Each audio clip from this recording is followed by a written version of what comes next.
عجب سروی، عجب ماهی، عجب یاقوت و مرجانی، عجب جسمی، عجب عقلی، عجب عشقی، عجب جانی،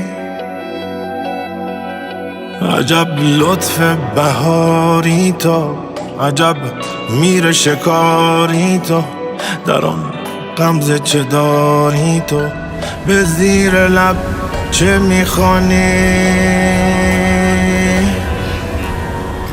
عجب حلوای قندی تو، امیر بی گزندی تو، عجب ماه بلندی تو که گردون را بگردانی. توی کامل منم ناقص، توی خالص منم مخلص، توی سور و منم راقص، من اسفل تو معلایی. عجب حلوای قندی تو، امیر بی گزندی تو، عجب ماه بلندی تو که گردون را بگردانی.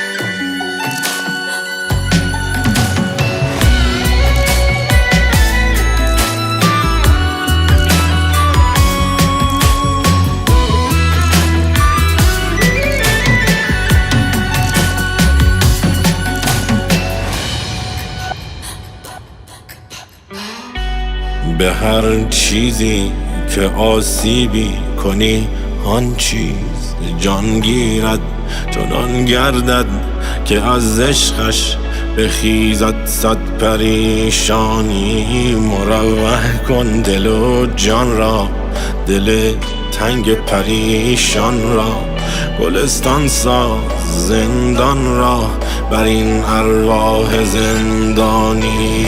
عجب حلوای قندی تو، امیر بی گزندی تو، عجب ماه بلندی تو که گردون را بگردانی.